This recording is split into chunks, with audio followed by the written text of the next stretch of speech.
ಅವರು ಹೊಸದಾಗಿ ಪ್ರಣಾಳಿಕೆ ಬಿಡುಗಡೆ ಮಾಡಿದ್ದಾರೆ. ಅದಕ್ಕೆ ನಾನು ಹೆಚ್ಚಿನ ಅವರ ಬಗ್ಗೆ ಮಾತಾಡದೆ.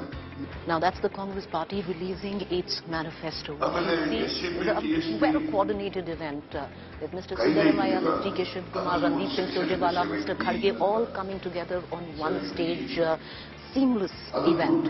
But this is just the front of it, where the AVs are playing on cue, the branding is just about right, even the manifesto, the campaign, elucidated to what the Congress party would hope to perfection. But, like I said, this is just the front of it. There is a lot that goes on behind the scenes of bringing together a cohesive campaign for any political party. Gone are the days where politicians or political parties just depended on door-to-door campaign. There's so much that goes on. Social media campaigns, branding, what exactly the leaders have to say, all of that. Nowadays, there's a war room behind every political party planning its campaign and the image of the leader and how it will be projected.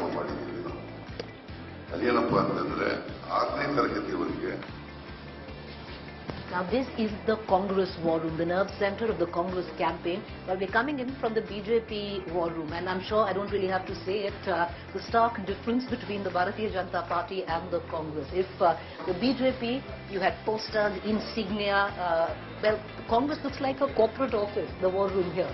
You don't see any posters, no flags, very different than the Bharatiya Janata Party. Everybody just putting their heads down, working away.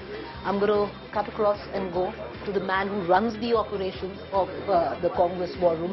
Mind you, we have to say it. They're the only channel, the only network that has got exclusive access to their war room. They've thrown it open for us. And joining me is Mr. Shashikant Senthil. He's a former IAS officer, left everything for politics. Why did you leave politics? And why did you leave your the services and enter politics? So it was obvious at that point of time that, I had saying that, I've seen how politics worked in coastal Karnataka. I felt the country is going in a different direction.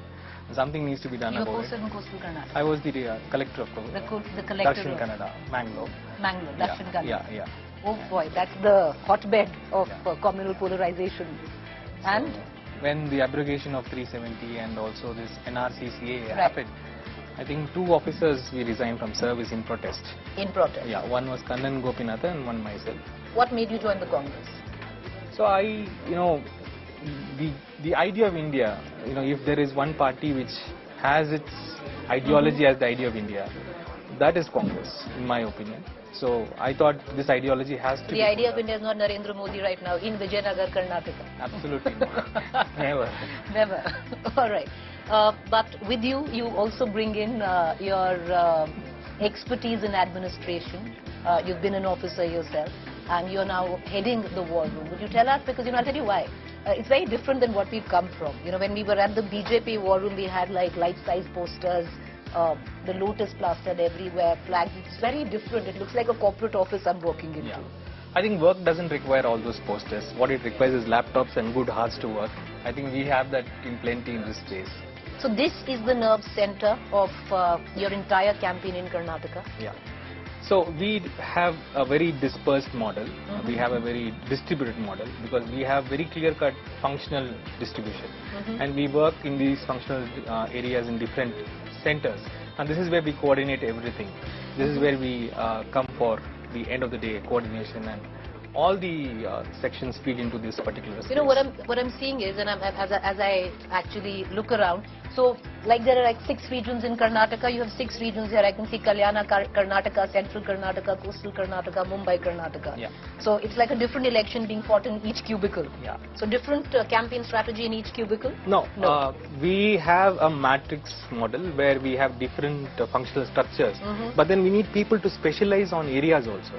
Right. You can't be handling all the 224 constituencies. Right. So we need people who specialize with candidates in that particular area, the polling people in that particular area and stuff. So we have also an area, it's like a project in a company. So these guys are in some projects. Tell me something, Shashikant, how do you, counter the juggernaut that is right here, the Prime Minister Modi, where the BJP's campaign is all about the double engine and he's their superstar campaigner. Your messaging has been more localized, more regional, hyper-local campaign. Is that, and also more bite-sized? precise. What is a Okay. double engine? Now we have 5 guarantees that we are going to provide, and we are sticking to that promise. What does a double engine provide? And people have seen this double engine for the last 3-4 years, and they've called it 40% Sarkar. And I want to ask you right off the bat, like if they have Modi, who's your star campaigner in Karnataka? They have Modi, and Modi has come now. Our leaders have been, for example, Siddaramaiaji, for instance. When Siddaramaiaji starts speaking, you could see what happened in Davangere. The 6 lakh people around in the city. So he's a massive leader. Then we have DK Shivakumar, who is a different kind of organizational man. So we have a multiple kind of bouquet of leaders with us, and they have been working for the last 4 months. It's not just 10 days of keeping the angles proper. What's 150? That's what we had. Right? That's the target. That's your target, 150. Yeah. It's nicely colored as well. and it's all done in hand. It's not just printed, because people here they work with their soul. You take us through, take us through your war room. Or no, what do you want to call it? Connect Center. Connect Center. So we have our, the area where we do strategy, we do data analysis from this point. How do you formulate strategies? This has been possibly the most keenly contested Karnataka elections in the last 30 years. So it's a do or die battle for the Congress. For the Congress, but also for BJP. Okay. And this is a do or die battle for the secular Karnataka. And it's a pitch battle on the streets. Hopefully all our inputs that which we get, we're going to formulate into actual messaging on the ground. Okay. And the last bastion of the secularism in South India is Karnataka, and we hope to retain that.